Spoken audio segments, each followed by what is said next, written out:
Leo ni siku ya clinic ya mfuko, my friend. Some of us, our pockets are on a drip. Some of us, our pockets need to be resuscitated. Don't worry, we've got you covered. That's why we have the financial clinic every Wednesday. So clinic tumefungua kama kawaida. Bench tumeweka hapo nje kwa reception. Msisukumane sana kama last week. We are still on our series on ancient financial wisdom based on the richest man in Babylon. Today, we want to talk about ensuring that future income. Basically, it's all about retirement and how do you plan for that and why it's important for you to start thinking about that quite early. I've got two amazing guests joining me in studio this wonderful morning. First, we have financial advisor Wanjiru Mashari. How are you doing? I'm very well, thank you. Today, you're the doctor on call. Our pockets need to be resuscitated and brought back to life. To be shaken. I'm telling you. Yes. Okay. Good to have you. Thank you very much. Karibu sana. Thank you. We also have lecturer, financial coach, and author Chacha Bichanga. How are you doing? Yeah, fine, thank you. Thank me for welcome to your wonderful studio. Yes. Karibu sana. Yeah, asante sana. How many books have you written? This is my groundbreaking personal financial book called Mastering Your Money. Yes. I'm working on a second one for youngsters, for millennials. Very important. Yeah. Very important indeed. Awesome. Yeah. So we've been doing a series on ancient financial wisdom, looking at this book that was written way back in the 20s, The Richest Man in Babylon. I believe everybody or most people who are in finance have read that book. It's quite a famous book. Yes. You know, and we are focusing today on basically the whole issue of retirement. And I'm just wondering, should we redefine what retirement is? Because, okay, from people in my age group, if you talk to them about retirement, the picture that comes to mind is kazi imeisha, umerudi Geshagi, you're trying to do some farming here and there. Life just goes like down the drain, literally. Yeah. Yeah. Is that really what retirement is? Should we redefine retirement? I strongly believe we need to redefine retirement. One of the trends we've seen in the last 5 to 10 years is that you have a lot of young people who are opting to retire early. Okay, so you will have people in their mid-30s who decide that, you know what, I no longer want to be in formal employment. I no longer want to make money for somebody else. I have invested enough for myself and my family, and we want to travel the world. Okay, so retirement can be redefined in that aspect. As you've mentioned, traditionally, the aspect of retirement is looked at, oh, I no longer have a job, I no longer have a salary. But even in that space, a lot of people don't retire. Because when you go to Geshagi, okay, what are you doing? Some people will farm, you're still working. Okay, so I think it's really an understanding of what is retirement. And we need to relook at it and repackage it and say maybe it's working less hours in a day for a number of reasons. Either because you don't have the energy, or because you have an ailment, or maybe you even have a disability. Okay, but at the end of the day, you still need money. Okay, so what does that picture look like for you? And remember, we're also now living in a space where our children are no longer supporting parents. Yes. Okay, so now what? Yeah, now what? If that was your retirement plan, now what? Out the window. That has gone out the window. Very, very true. Yeah. You know, and the reason I think this is important is because we have a lot of people who are doing their own thing. We have a lot of people who are doing their small businesses here and there. Yes. You know, and when you talk about retirement, they're wondering, what are you talking about? Because me, I'm not retiring. I'll stop working the day Jesus decides I'm going back home. Yes. So for somebody who's in that space, does retirement even make sense for them? Well, this is a very important conversation in that now we need to redefine, as you said, retirement. Because the notion of retirement traditionally actually works for those who are in the formal sector. People are employed. Yes. And now walikuja Nairobi kutafuta kazi. Yes. And they are living there forever. Yes. And that means, what about people in the informal sector? People who are access self-employed. What about the young people who keep on transiting from one job to the other, or doing things that that will earn them a lot of money. Yeah. Remember, we are talking about the gig economy.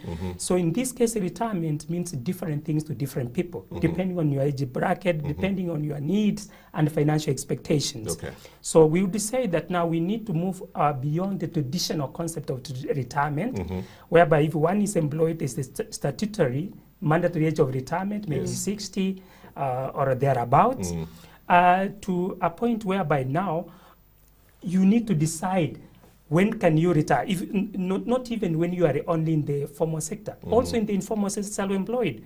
We are saying retirement is a time now.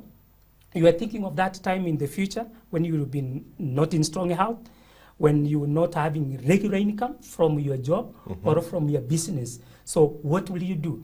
Then you need to have a plan in the case that you think of 10, 20, 30 years coming. How much money will you need by that time, maybe when you are a 60s and above? Yeah. So in that case, retirement now means planning for the time to come when you are not actively engaged or in good health. So in this case, if you are in the informal sector or in the business, for example, doing some gigs here and there, you need to have a plan. Save some money towards your retirement. Let's talk about 10% of your total income, or 20% of the income you get from whichever source. So this works for not only those who are employed, but also those who are in the informal sector. Okay. And in this case, even if you are in the formal sector, you can decide to voluntarily retire and transit to do something else. So retirement is a stage of transiting from even one activity to another. Yeah? I like what you're saying, because I've interviewed several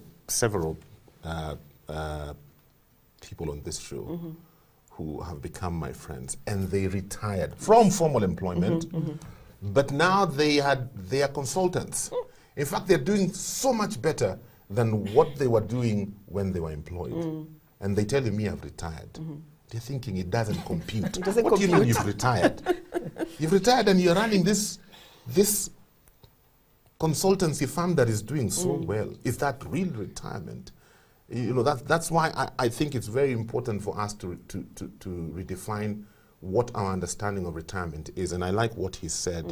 You know, when you're no longer actively engaged, or you're not in good health, you don't have the strength to do things the way you used to do them before.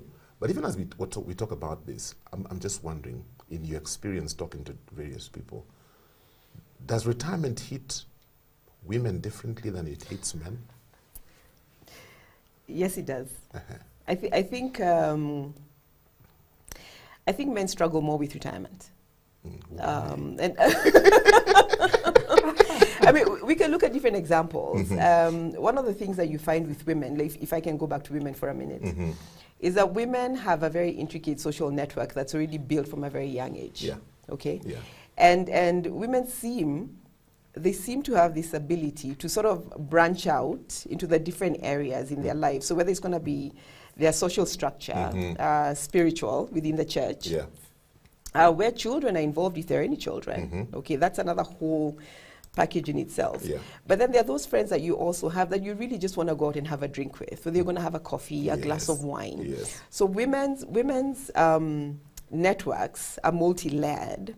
Whereas men, they don't seem to be that way. When I look at men, either if he's a golfer, great, so he's going to go to a club, okay, or maybe he goes to parklands or even in public service.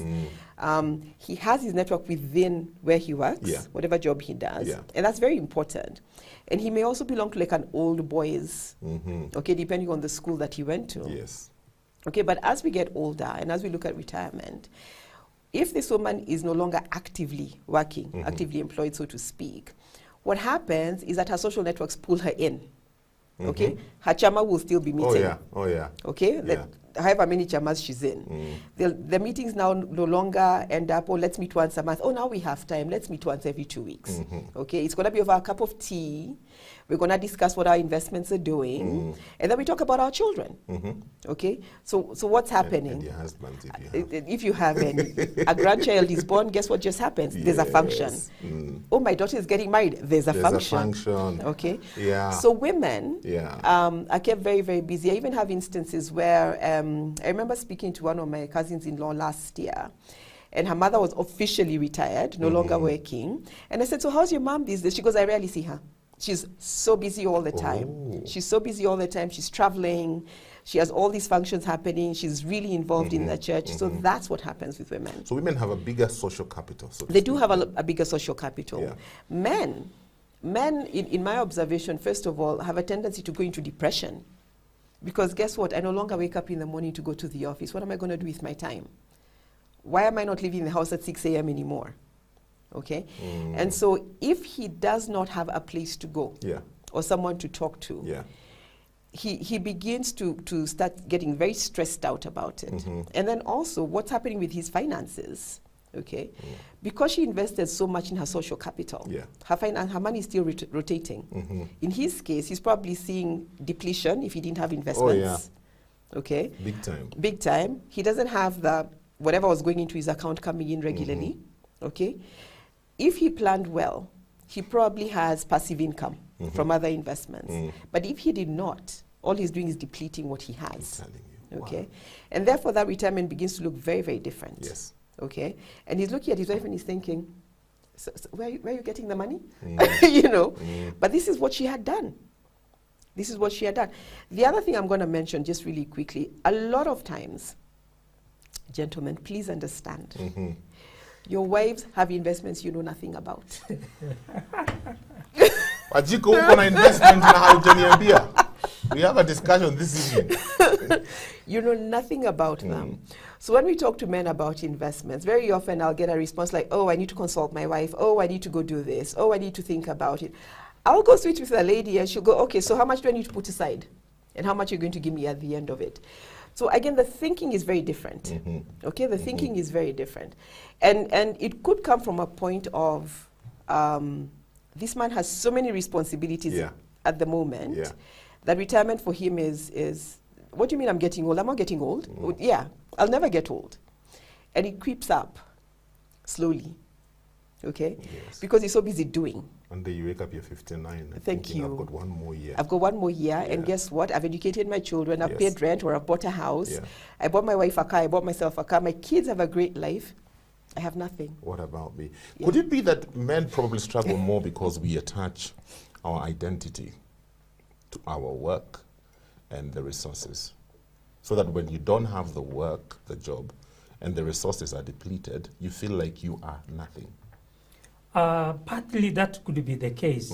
And in this case, as Wanjiru has just said, retirement actually means different things to different people, to men and women for that matter.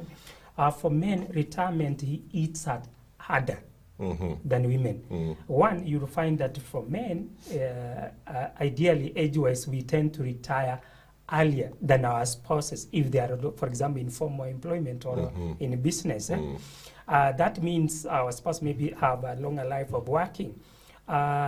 Two, the expectation of the society are more on the men, as the person who looks for money for the upkeep, not only for the family, but for the entire society.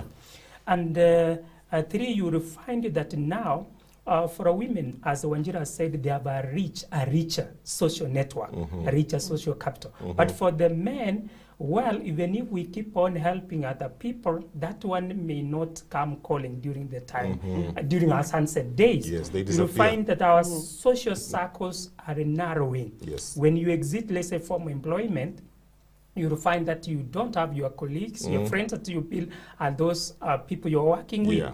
When you go to now home, whichever, either internal or in sharks, you realize the people you find are very strange. They don't know you. They don't know you. But what about your wife? If, for example, she has been working, doing business and whatnot, she has built a rich social network of friends. They have chamas, they attend so many welfare groups, baby showers, and weddings. For men, we tend to narrow. And that means that if our social capital is narrower or lower, then men tend to suffer more during time. Because, as you have said, we attach more to the work and the resources.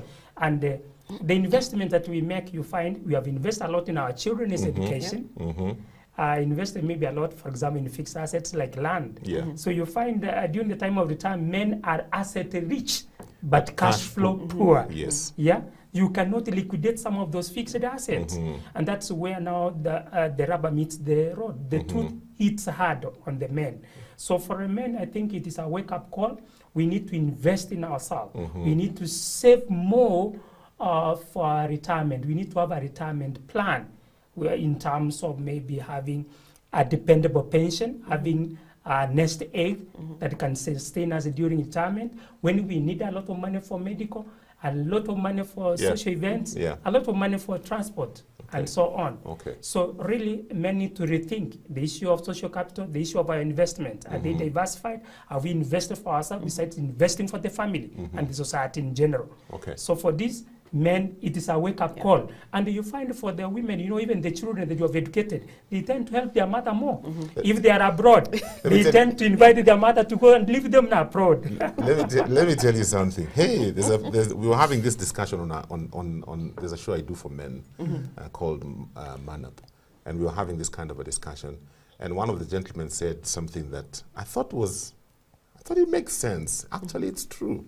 Said, you know, as a man, you have to recognize that the older you get, power begins to shift. Yes. You know, when you are the husband here, the children are growing up, you are the one in authority, you are the one in power. Once the children grow up and they move out, and now it's your sunset years, the power shifts to the woman. And how you treated her and how you treated your children will either benefit you or come back to bite you. Because now everything seems to be going through the mom. Yep. Your children talk to you through their mother. It's true. They send money to you through their mother. Thank you. Quite unfortunate. Yes, so now the mother is the one seated on the throne of power. Yes. Kama ulikuwa unamnyanyasa, my friend, in those earlier years, hey, your sins will find you out. Anyway, we'll talk about the how shortly.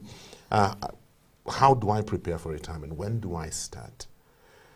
You know, what are some things people need to start thinking about? What are things people ignore? We'll look at that shortly. Talk to me if you have any questions for my two guests today. We are looking at matters retirement. If you are retired, like my parents, I know they are watching. My dad must be thinking, oh, ndio mnapigiaga mama yenye simu. Dad, you treated as well. Usikuwa na wasiwasi. We have got you covered big time. This retirement thing. Let's focus on those who are employed. Kwa sababu hao ndio network kupotea. A lady friend of mine was telling me about a gentleman who got retired. He didn't tell anybody, not even his wife. And then one time, I think he went missing or something, and the wife was looking for him. So the wife went to the place of work. And they said, what do you mean? This guy retired 3 years ago. Wow. Amekuwa akiamka tu asubuhi. Anapitia pale ananunua gazeti anaenda mahali anakaa. So when should somebody start preparing for retirement? Talking about those who are formerly employed, because I think those ones are the ones who struggle the most. As soon as you get your first salary. As soon as you get your first salary, start saving for retirement. Okay.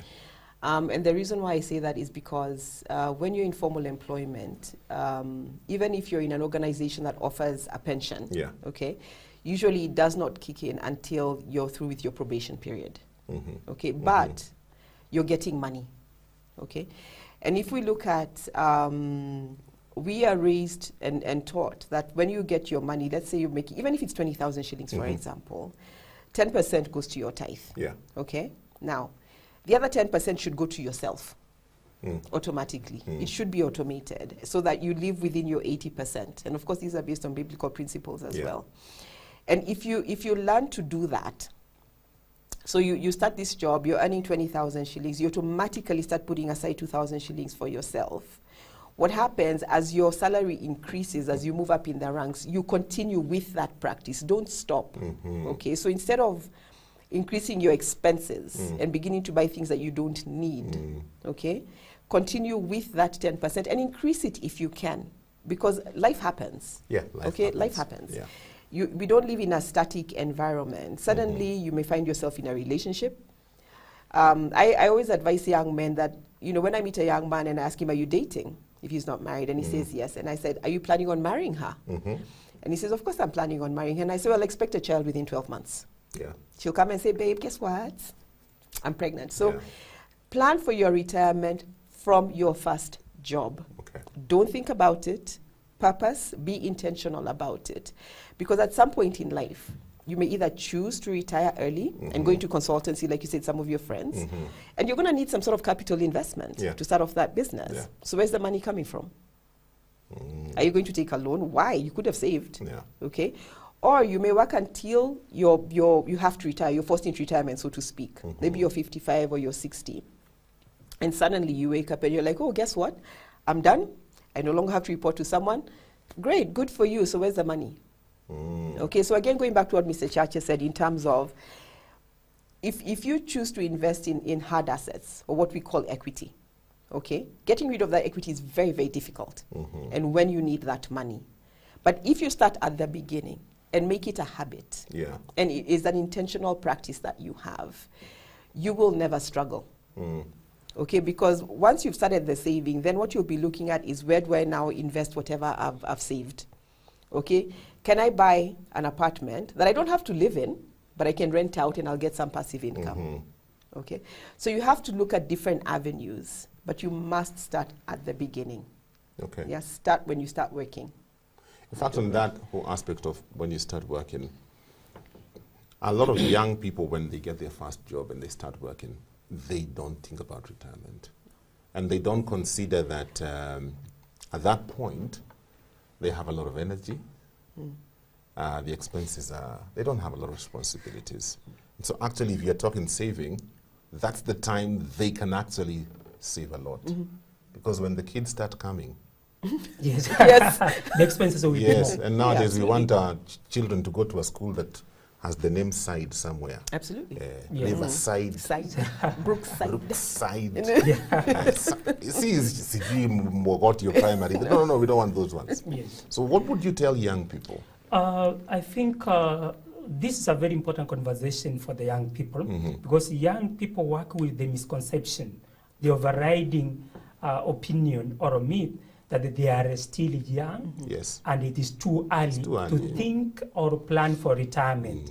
In fact, I want to tell the young people who are watching our audience that they are young, but not too young to save for investment. They are young, but old enough to save for retirement. In fact, they are neither young nor too old to start now. The right time is now.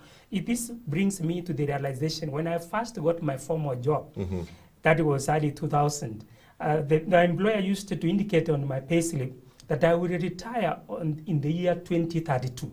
You can imagine. They used to write that on your payslip? Yes. Yes. That was early 2000 when I got my first formal job. I was wondering, what is wrong with my employer? 2032 was over 30 years away. But now, we are in 2020, which is ending. This within sight. Only 10 years, barely 10 years. Now, this is what I want to tell the young people. That the best time to retire, actually to plan for retirement, is when they get their first formal job. In fact, there are advantages when they start early. One, they have the time. And the more you save when you are young, the more the compounded interest, that growth on growth. For example, if a young person starts saving 2,000 shillings per month from his or her paycheck, or 5,000, can you imagine in 20 years or 30 years what that will be? Actually, if he saves this 2,000 for 20 years, that will translate to 1.2 million shillings in 20 years. And it will translate to also 3.2 in 30 years. What about 5,000 shillings monthly for 20 years? That translates to 3.1 million in 20 years and 8.1 in 30 years. You can see the power of compound interest. Young people, it is a wake-up call. You are not too young. In fact, you are an adult. You are responsible. In fact, when you are young, one, the expenses are low. Maybe one is dating or is not yet married. Plan. Even the social responsibilities are not as much. Don't wait until you are 40. And they can set their retirement age, not necessarily the statutory or mandatory of 60. They can set it at 40 or 45 or 50. Say, by the time I'm 40, I want, for example, to get 5 million shillings in my retirement pot or nest egg. So you work it now backwards. And until now, The present time, if the young person is 28 or 30, how much do you save to get 5 million? That is the conversation that we should have for young people. Okay. And it is very important, and thank you, we have such a kind of programs that the Family TV is offering. Remember, you are talking of the richest man in Babylon. Ensuring your future nest is one of the 7 keywords of a lean pass. The first one being a tenth of your total income should be yours to keep. That save at least 10%. So this, in fact, now when one is young, can save up to 30%. Yeah, and you can diversify the saving. Saving for retirement is a 10%. Saving for investment, that is 10%. And there is also saving for emergency, something we should plan for. Yes, in fact, that brings in the next question I was going to ask. Because sometimes when we sit down with financial advisors like you, sometimes it gets overwhelming because you're thinking, okay, Nifikiria retirement, emergency nest, I should have money that can take me for 3, 4, 5 months. Investment. How? Yeah, how do I juggle all these things? And yet I'm still looking at my salary and I'm thinking, because this one doesn't seem to be enough. And so you're telling me about all these spots I need to be putting something into. Kanisa wanataka yao. Retirement inataka yake. Emergency inataka yake. Medical inataka yake. How? Is it practical? Is it possible? It is very possible. There's actually a very simple formula that I often advise clients. It's a very simple formula that I use. And I say, if you look at your, let's assume you're making, for the sake of discussion, 100,000 shillings in a month, okay? Now, the advice I normally give is, and you'll find this with a lot of financial advisors, put 50% of that money towards your needs. The things that you must pay for. And that is, if you're paying rent, you're buying food, there's transport, there's clothing, all those things have to go into consideration. And medical as well, whether it's going to be NHIF or an actual medical scheme. Okay? So 50% of what you're earning must go into that pot. Okay? So you've got another 50% left, isn't it? Okay, now you can sort of interchange these two. So 30% or 20%, let's work with 30%, can go to your wants. What are things that we want to do?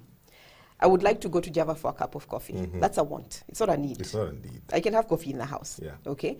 I want to take my family on holiday, or I want to go on holiday with my friends. Again, that's a want. Okay? I want to go get my nails done. That's a want. Okay? So again, we must put things in the proper category. And then you've got 20% left for your investments.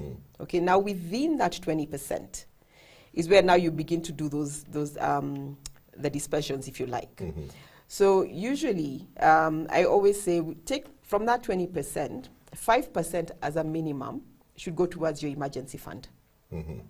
Okay, and for the sake of the people who are listening or watching, what is an emergency fund? An emergency fund, number one, you should keep a budget.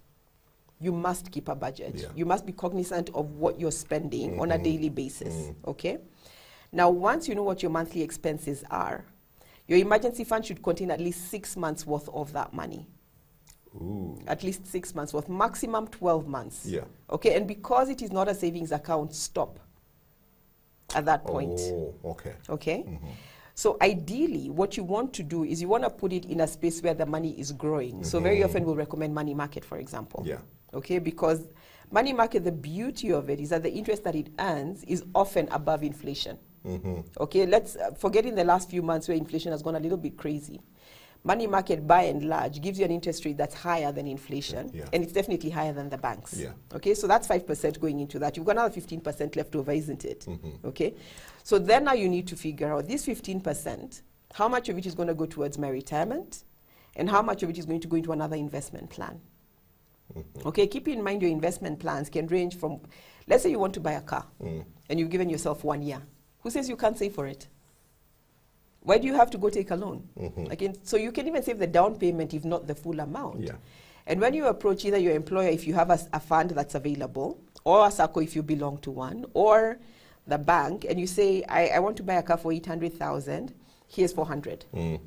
Nobody's going to refuse to give you money. Okay? So again, be smart about it. So then when it comes to retirement, you're thinking long term. So as Chacha has said, if you're say 25, and decide you want to retire when you're 50, you have a good 25 years to put that money aside. Okay? So get yourself into a plan that will give you money in 25 years and have a goal set. and say, by the time I retire, I would like to have my 10 million. Right? Because I think it will do something for me. I'll be comfortable. Okay?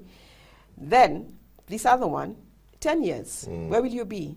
If you're 25, maybe I'll have a family, maybe I'll have my first child. Don't you think you'll need school fees? Yes. Yeah, definitely. You'll need school fees, won't you? Yes. So why can't you just save early for it? So that when you sit with someone, and I often ask parents, so how old is your child? 1. Okay, great. So assume your child has been called to Alliance. Where's the money? And they go, oh. I say, yes. So other than the side schools that we're doing, so you've gone national and you've gone big, you know. And in this day and age, going into Alliance, by the time you're done with school fees and books and uniform, you're spending 150,000 shillings. Do you have the money? No, so where's it going to come from? Pray about it. And exactly. Sometimes I get that. And I go, richest man in Babylon, Solomon, what did he say? Invest far and wide because you never know about tomorrow. Yes. This gentleman is wondering, and I said, how am I going to achieve all this in this Nairobi? Kwenye unalipwa 10K a month.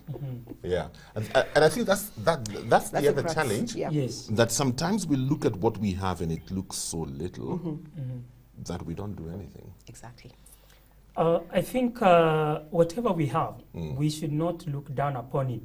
When it comes to money, we don't say that there is nothing like having little money or having too much money. Yes. Money is just money. Yeah. How you plan for it is what matters. It's not how much you earn. Because I've been dealing with clients who earn over 200,000 shillings, 300,000 shillings, but they can't save.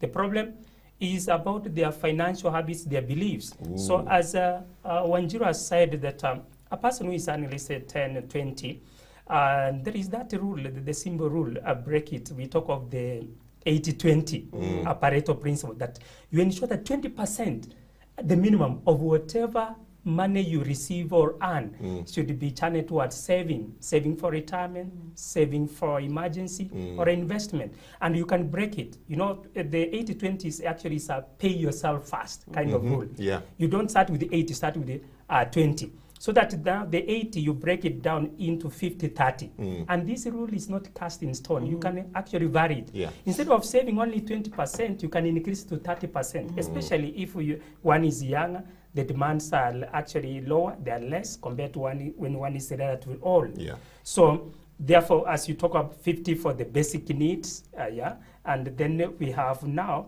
the 20 for saving should be increased so that the 30% for the ones that I need, you can decrease it from 30 to 20 or less, bring it more to savings. So the important thing for somebody now earning a salary for the first time or has been working, see whether how much are you saving, maybe by checkup. Is it 10%, 20% or 30%? That is the only money you earn. The rest you are paying other people. Very true. That is the important thing we need to know. The only money you earn is the money you have saved for yourself. And we have talked of the power of compounding, compound interest. The tragedy we have nowadays, young people are like flashy stuff. Lazima ninunue Subaru. Yes. They believe in you live only once. Yes, YOLO. YOLO. And the fear of missing out for more. So you find somebody is earning the first salary, second, that, and they have gone for a loan to buy a good car. And they are heavily indebted. They cannot save. The expenses are rising. They are dating. They are marrying. The first child is coming. No plan at all. Wanatuma fare. Yes, wanatuma fare. Ambayo inakuliwa. So it is important to plan. And the plan is the best way of planning. It's actually through savings. One for retirement planning, minimum 10%, emergency, and investment. Are you seeing? Okay. So the rest, think about other things after you have paid yourself first. Very important. For not only young people, for all people, the working class, those in business, those doing farming in the informal sector. Very important. Even if you are doing business, the profit, some people plow it back. But you should leave a certain percentage that you are saving, that you can cushion the business against emergency, cushion it against risk by taking, for example, insurance, policy against risks. Okay. And also save for the time when the business will be not working, when you will not be actively involved. Our time is almost up. What can you tell those who are, they're not young? They're not young. They're not young. Wanakaribia. wameanza kuona hiyo mlango ndio ile na wakiangalia huku kwa investment na kwa savings, they are realizing I need some catching up to do. What would you advise them? Okay, so there are a number of things that we need to look at. First of all, it may seem too late, but it's never too late. Yeah. Okay.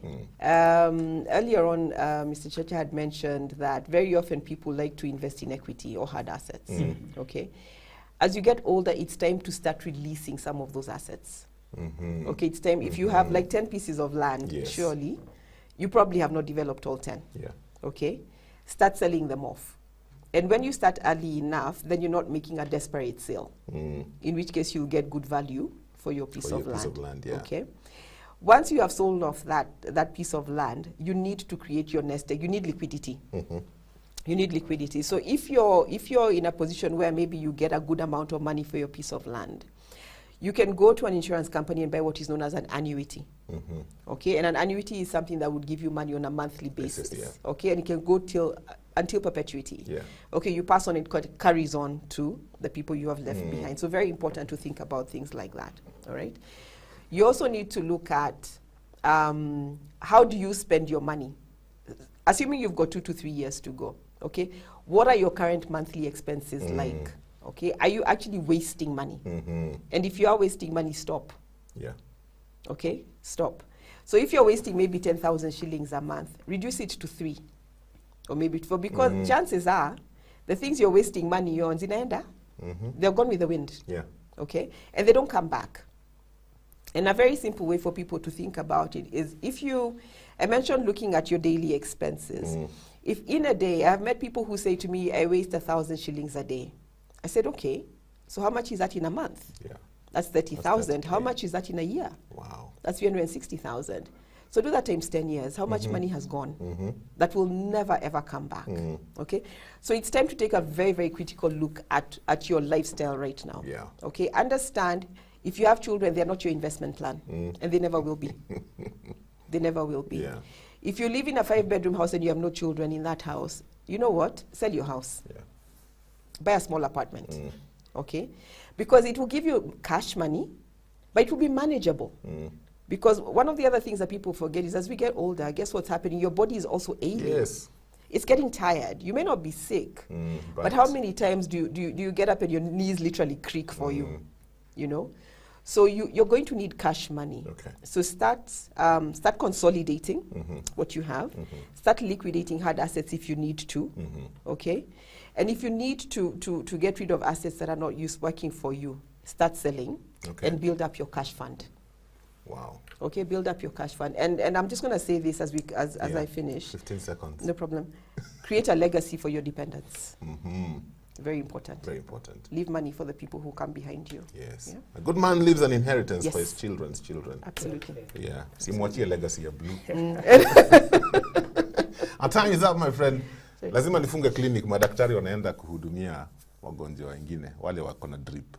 Sisi tumesaidika. Thank you so much for being a part of the Financial Clinic. Until next week, God bless you. Thank you for watching.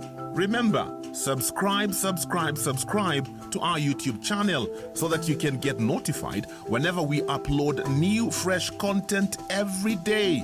Stay tuned and enjoy fresh, uplifting content.